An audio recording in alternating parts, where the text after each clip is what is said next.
the slide. Sorry. Can you help me? There's no visual. Fabian, if you want, let's start. Any questions in the meantime that I can answer? Oh, directly question. I can also maybe say a few things about myself first, introduce myself. My name is Fabian. I'm a co-founder of a company called ai-coustics, which is a wordplay of, well, we use AI for acoustics, obviously. A German company around about 4 years old, and we mainly focus on the question, how can we improve the audio input for agentic systems, for voice agents, for any kind of like voice interface, so to say. And that means, how do we basically focus on the speaker signal that we want to hear, or that we want to transcribe, or that we want to have in the conversation. Part of it is like cancelling out noise, part of it is like cancelling out side speech or background voices. We deal with audio.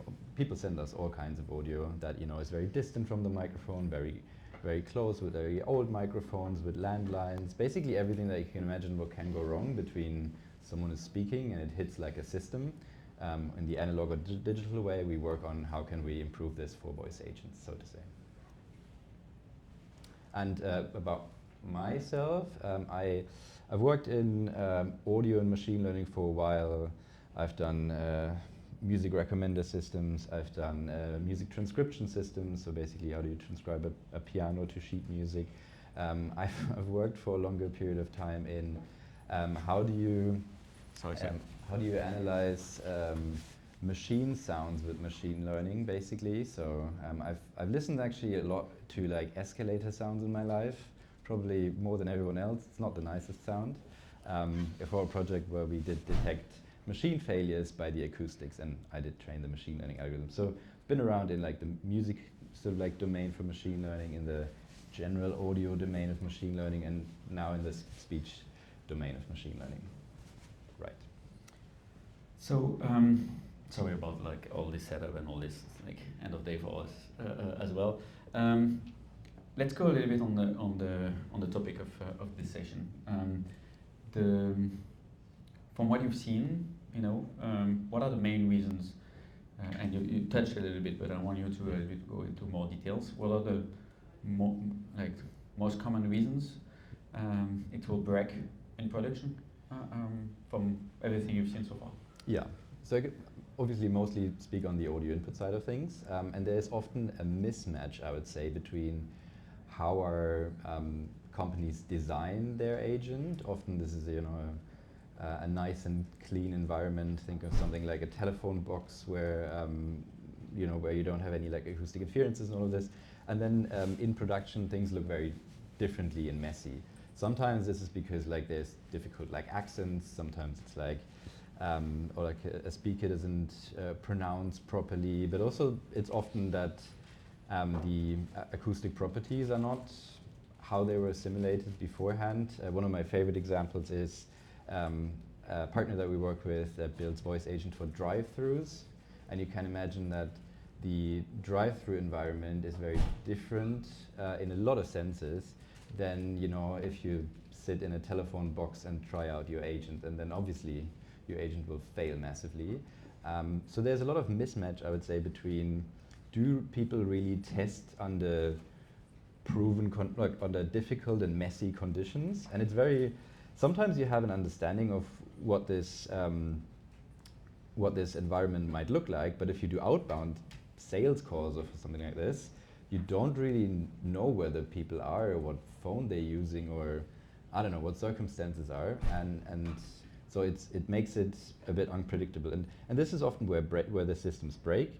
More specifically, actually, noise itself not so much of an issue. Because people always try to employ like denoising solutions. That's often not the biggest issue if it's not like overwhelmingly loud noise, basically. The ASR providers are fairly stable to this.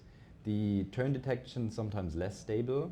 What often derails the voice agents completely is side speech or like background voices, so to say. A TV even in the background, the radio is on, you have your podcast running, all these things. Especially we have one partner that that's in like elderly care, and apparently like most of the people that they call have like the TV running in the background. And that is being picked up by the ASR provider, but it's also falsely being picked up by voice activity detection. And then what happens is you stop talking, but the TV is on, the agent thinks you're still talking and will never reply to you. Or the agent is actually talking and the TV is on, and the agent thinks the TV is talking to the agent, and then it will cut into as well. That's two common failure cases. I want to double down a little bit on this, and we talked about this a few times today, like this chant detection, which might be new for a lot of people in voice AI. Is it mostly on the kind of let's say on this audio side? So knowing when the one interacting with the voice AI agent stops, or is it also on the not computing, but like on the smart part of so that when the LLM is understanding when the speaker should stop speaking. So, and how do you combine both? Because for me, endpointing and turn detection is a bit of both. Here you're focusing on like the audio quality. Yeah. How do you see these two parts interacting with each other? Yeah, sort of like. Well, we feel very strongly, obviously, about that. If you have a better audio quality incoming, that the rest of the stack just works better afterwards, and that's explicitly that's especially true for the turn taking. There's different turn taking mechanisms now, so ranging from you have just a classic voice activity detection, nothing else. Then there's like turn detection systems. There's already technology being built that's a bit more like a semantic VAD. So while a VAD, a voice activity detection, would always say like 0 or 1, or like a probability in between, is there speech present or not. The turn taking gives you like an endpointing, and the semantic VAD would not only look at single audio frames. So if we do real-time audio, we look at like 10, 20 millisecond frames mostly, a very short period of time, where the VAD will say like, here's speech or here's no speech. If you have a semantic VAD, it would also look a bit more about the, have an idea about the context of what's being said. So that's a bit of the differences, but you generally believe like if you have, well, I want to say clear audio in, but like nicely machine understandable audio in, then it makes the rest of the stack smoother, basically, or takes this out of the equation at least. We've mostly had, okay, I'm trying to see if I'm wrong here, but like I think this morning we had a lot of on one-to-one conversations, and maybe not a lot of examples on having a voice AI agent joining a group conversation. Does that bring other challenges on the audio side? Either the quality, again, like the turn detecting. Well, that's an interesting question. So it was not during our prep. I'm sorry, I'm bringing it up. No, that's fair.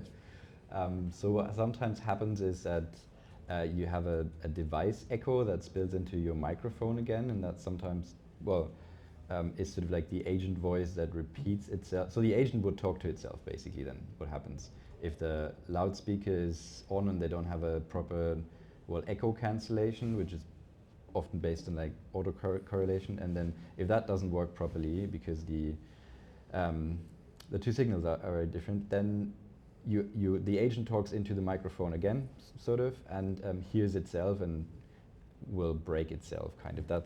I'm not sure if that was the question actually, but that happens if you don't have proper echo cancellation. That's something we see fairly often as well. No, it was more like when you have multiple speakers and multiple voices, and something we haven't talked as well, which is diarization. It's another part of it. But sorry, I get it. No problem. It was interesting. Well, anyway. So if you have a situation where you don't have one main and primary speaker, but you have multiple speakers, then you can either work with what you just said, diarization. So for everyone, diarization is basically telling you now speaker A is speaking, or speaker B or C, or maybe they speak at the same time and it's overlap. I think that's one option. I think another option that we also work on soonish is classic source separation applied for this field. So in music technology, you can do source separation it's called. So you get like a music audio in the full track, and like the outcome would be just a track for bass and singing voice and guitar and, well, depending how you set it up. And what you can also work on technically is an audio stream with multiple speaker in and then N streams out, so to say, or N tracks out, and that could also help because then you can transcribe them individually, so to say. But yeah, it's source separation or diarization in that sense. Or if you're 100% sure it's just one speaker, you can do a primary and main speaker isolation, which is basically a special form of a source separation. So, you want to have a question? Sure, let's make it interactive. Your microphone closer to Oh, sorry. Yeah. But you have a question. Yeah, cool. Let's bring a question right now. Thanks. Wait for the mic. If you have any connection to Dirk? No. I know what. No side conversation. Sorry. Yeah, go ahead.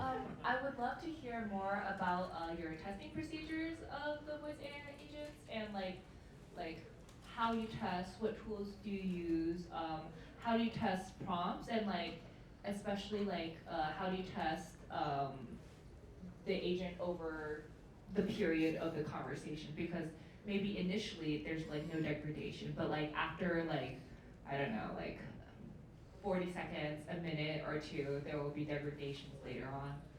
Yeah, thanks for the question. We are not a testing framework in that sense, so we don't do full end-to-end agent testing, what you were referring to. We, however, test a lot of input signals, so to say.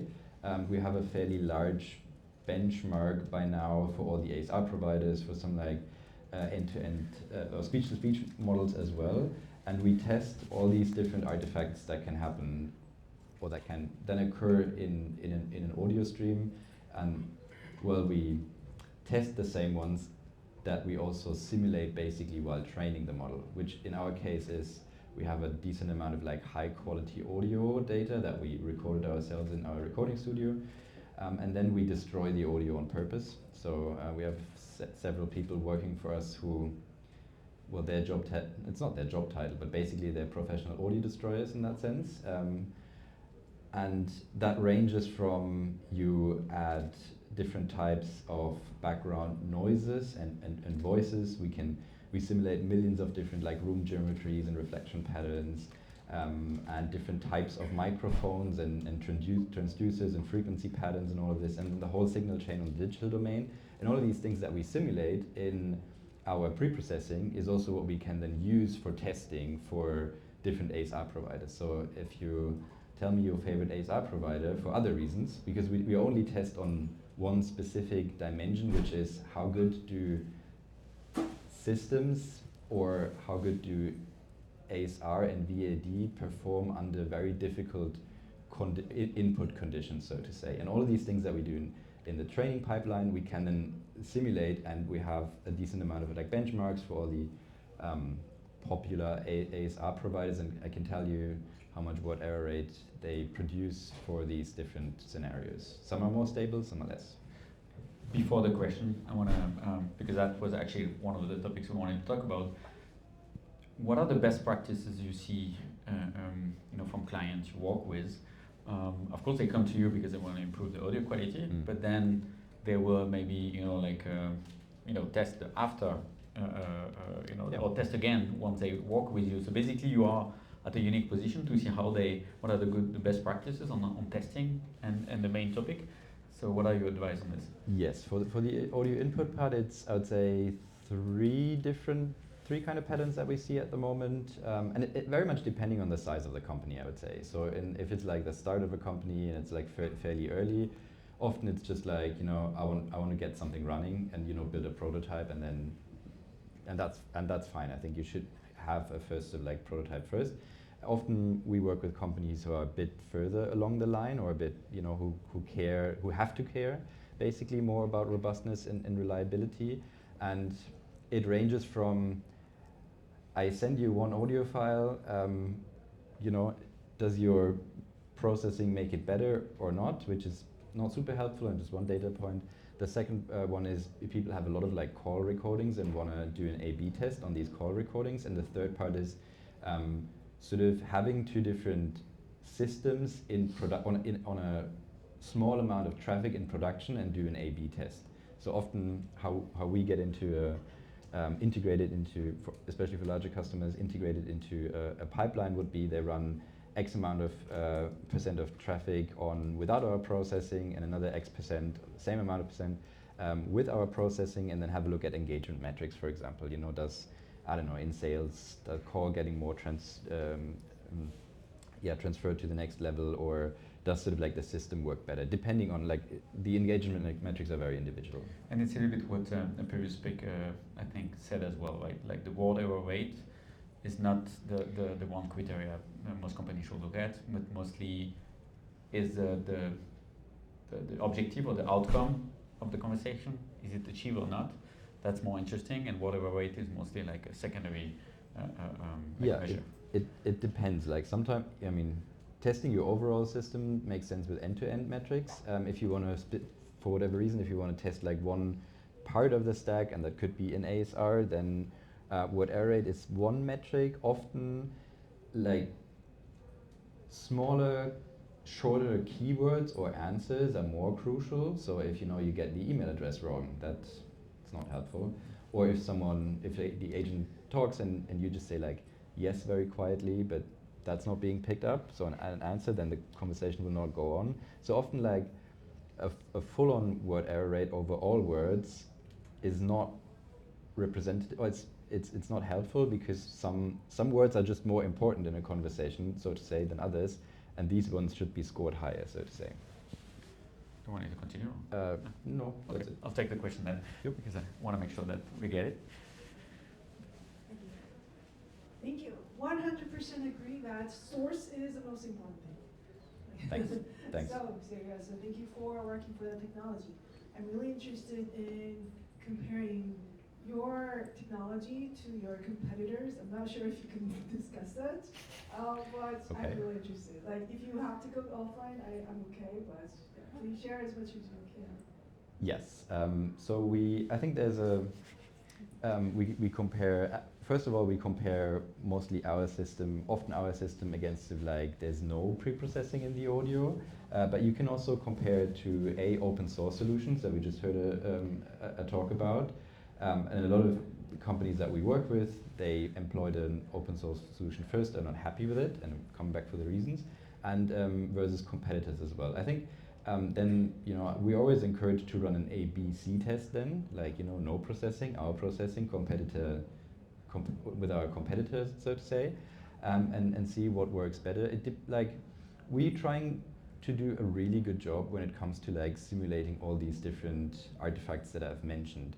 So not just like pure denoising, but like really think about how what are realistic scenarios? How can we like simulate them properly? Because if I just like put reverb on an audio file, like best case church reverb with like RT60 or 6 seconds, that's not a realistic scenario. So we do a lot of like rigid testing of our own augmentation pipeline, and to be honest, that's our biggest asset. So like, and that comes back to also why model training is a lot of like data engineering as well. The model itself, it's a good model, it's a nice model, it's a small model, runs on CPU, all good, packaged in an SDK, but what makes a difference is really like a good amount of like data engineering and being like very realistic.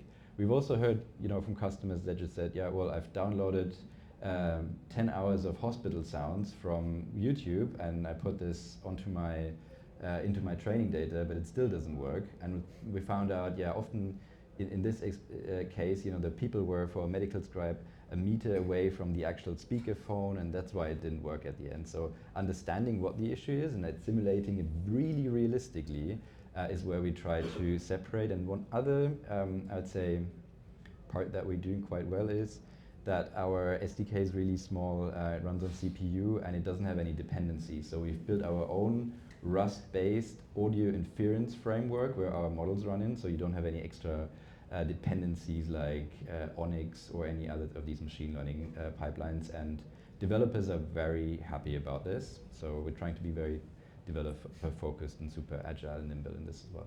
So can I say that it's more like a proactive speech extraction, target extraction, instead of just a pure denoising? Exactly. So I always try to not speak of our solution as denoising. because again, noise is really not the problem anymore, other than you slam a door and it's really loud and the VAD hits. Noise, especially like slight background noise, is not an issue anymore. Really adjacent voices, and this is why our main model that is used in a lot of voice agent pipeline is called voice focus. And what it does is it singles out and isolates the prime and main speaker among others, and that's most useful for voice agents at the moment. All right. Do you have more questions? Yeah, you're welcome. I have one for you. Do you see, it's not something we talked about a lot today, difference between inbound and outbound interaction. Is it something that matters either to you or to the companies that you work with? It depends on the scenario. I'd say outbound in general is less predictable because sometimes the people pick up in the subway, sometimes on the street, and sometimes I don't know. So I would say outbound is less predictable, and if something is not predictable, you wanna create predictability kind of or robustness, and then you can use a processing like ours. But we've also seen like inbound cases, if it's like a busy call center and like the guys or like your coworkers just next to you in the cubicle, it might also misfire. So I'd say the difference is like the unpredictability mainly. So at a previous event, we had a company sharing that for latency, for example, there was a big difference between outbound and inbound. So inbound, when people are aware they're calling, an AI agent, they can be more patient and accept some form of latency, and then they want to make sure the quality is here. For outbound on the company side, which means inbound you receive, then your expectation is really to have the lowest latency as possible, because then you will hang up. But I was just curious about the quality part or testing part. Okay, I'll have to check that. I don't know how. Yeah, it's almost the end. Any so before we maybe wrap up and get one or two questions. So you were with us a good amount of the day, if not all day. And I gave you like 5 minutes to prepare, right? So it's like anything that surprised you, anything that you feel, oh, that was unexpected, or we should focus on that next time. What are the things that you found quite interesting today or challenging? Well, nothing that has like shocked me to the core, to be honest. What I'm really happy to see is that I'm seeing more and more an emphasis on testing. So Vapi's talked about testing. Josh has talked about like testing, or also works in a testing company. So we see, and that's something expected in the market as it matures, that these use cases just not need to become more stable. And not just for the general. There's one part which is kind of like does the agent work better in general, but then also now we need to have more and more transparency into the systems, and that's often part of it. Basically, is because if you build an agent and you bring it, for example, again, if you have an agent for like a drive-through system and it somehow doesn't work, you need to explain to your customer why it doesn't work. So you need to have some transparency into your own system. Is it the audio input? Is it like the LLM that's not properly prompted? So how do you make sure that you explain to your customer again what is not working and how do you debug it properly? And I'm very happy to see that the whole like testing and observability is becoming more and more a topic. And I think this brings a lot of the cases or a lot of the applications from just like a pure POC phase to an actual production phase, because I truly think most of the voice agent applications that we still see are mostly POCs yet. Like people or companies are it takes a while for them to roll this out to all their call center agents or all the production and so on. And I think this is where observability and testing helps a lot, and also like trust in voices and all these things. So I think this is where the field matures, and that's what I'm very happy to see that. Maybe one last area. We haven't talked much about physical AI, and I think we mentioned that during our prep call, right? There's like that everything we're doing right now with voice AI and preparation on STC TTS will help us interacting with robots and the physical world, right? Yeah, I mean, sometimes it's called physical AI, sometimes it's called robotics. It's basically a voice agent with a form. I mean, that can do also a bit more things. And for us, it's very interesting because if you think about audio, basically, in that sense, in voice agents, it's a monophonic, one-dimensional stream from A to B, and that's. I mean, there's some information there, and you can transport the voice. But for us, it's like way more interesting to think about, you know, if you have a three-dimensional acoustic environment at some point where you place, maybe you put the microphones where our ears are in a robot scenario. Maybe you put them in other kinds of arrays. But you can then at some point think about, you know, how do I teach these applications basically how to understand acoustics and like hearing as we human beings do. There's the sense of like depth, there's like direction, there's like different audio objects basically. I always like think about, you know, how do blind people kind of navigate the world, and all these different aspects that they can infer from audio is something that we can teach into machine if we want that, and even more capabilities. I mean, obviously it will be multimodal with like vision as well, but this whole understanding of, yeah, acoustic scenes. And I remember we had in my master's studies, there was this exercise where you just like sat somewhere in Berlin and you had to like close your eyes and just note down what you hear, where from, and all of this. And that we can teach into a machine technically. And I think this is very exciting. All right, Fabian, I think we're reaching the end. If you don't have any more questions here, well then, thanks a lot for this conversation. Thank you. Thank you very much. Thank you.